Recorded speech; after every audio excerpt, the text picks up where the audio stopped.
ನಮಸ್ಕಾರ ಸ್ನೇಹಿತರೆ, ನೋಡಿ ಇವತ್ತು ಬಂದಿರುವಂಥ ಜಾಗ ನ್ಯಾಷನಲ್ 209 ದಿண்டுಗಲ್ ಹೈವೇಗೆ. ಮಳವಳ್ಳಿಯಿಂದ ಇಲ್ಲಿಗೆ 20 ಕಿಲೋಮೀಟ್ರ್ ಆಗುತ್ತೆ. ಇದು 62 ಸೆಂಟು ಅಂದರೆ 25 ಗುಂಟೆ ಬರುತ್ತೆ. ಹೈವೇಗೆ ಇದೆ. ಮಳವಳ್ಳಿಯಿಂದ 20 ಕಿಲೋಮೀಟ್ರ್ ಆಗುತ್ತೆ. ಬೆಂಗಳೂರಿಂದ 120 ಕಿಲೋಮೀಟ್ರ್ ಆಗುತ್ತೆ. ಜಾಗ ಅಂತೂ ತುಂಬ ಚೆನ್ನಾಗಿದೆ. ಒಂದು ಬೋರ್ವೆಲ್ ಇದೆ, ಒಂದು 20 ತೆಂಗಿನ ಮರ ಹಾಕಿದರೆ ಸುತ್ತ ಕಮರ್ಷಿಯಲ್ ಮಾಡ್ಕೋಬೋದು. ನೋಡಿ ಹೈವೇಗೆ ಇದೆ, ಒಂದು 65 ಅಡಿ ರೋಡ್ಗಿದೆ ಹೈವೇಗೆ. ತುಂಬ ಚೆನ್ನಾಗಿದೆ ಜಾಗ ಅಂತೂ. ಪ್ಯೂರ್ ರೆಡ್ ಮಣ್ಣು, ಒಂದು ಬೋರ್ವೆಲ್ ಇದೆ, ಕಲೆಕ್ಷನ್ ತೊಗೊಂಡಿದ್ದಾರೆ.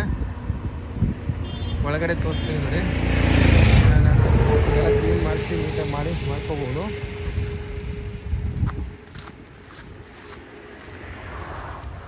ಒಳಗಡೆ ತೋರಿಸ್ತೀನಿ. ಗೇಟ್ ಬೀಗ ಹಾಕಿದ್ದಾರೆ. ಪ್ಯೂರ್ ರೆಡ್ ಮಣ್ಣು ನೋಡಿ. ಎಲ್ಲ ತೆಂಗು ಫಲ ಕೊಡ್ತಾ ಇದ್ದಂಥ ಜಾಗ. ಅಕ್ಕಪಕ್ಕ ಎಲ್ಲ ಅರ್ಶಿನ ತೋಟ ಮಾಡ್ಕೊಂಡಿದ್ದಾರೆ. ಇದೇ ಥರ ಇದೆ. ಚಿಕ್ಕದಾಗಿ ಫಾರ್ಮ್ ಹೌಸ್ ಕಮರ್ಷಿಯಲ್ ಎಲ್ಲ ಮಾಡ್ಕೋಬೋದು. ತುಂಬ ಚೆನ್ನಾಗಿದೆ ಜಾಗ. ಜನರಲ್ ಪ್ರಾಪರ್ಟಿ, ಲೀಗಲ್ ಆಗಿದೆ ಡಾಕ್ಯುಮೆಂಟು ನೋಡಿ. ಸುತ್ತ ಅರ್ಶಿನ ಎಲ್ಲ ಹಾಕಿ ತೋಟ ಮಾಡ್ಕೊಂಡಿದ್ದಾರೆ. ಫಾರ್ಮ್ ಹೌಸ್ ಮಾಡ್ಕೋಬೋದು ಜಾಗ ಅಂತೂ.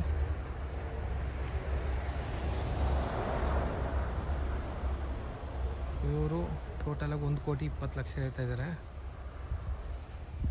ಸ್ಲೈಟ್ಲಿ ನೆಗೋಷಿಯಬಲ್ ಇದೆ.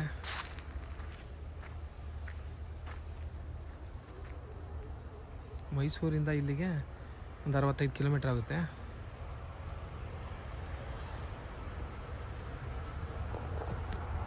ಜಾಗ ಅಂತೂ ಜಿನಿಯನಾಗಿದೆ. ಡಾಕ್ಯುಮೆಂಟು ಲೀಗಲ್ ಆಗಿದೆ.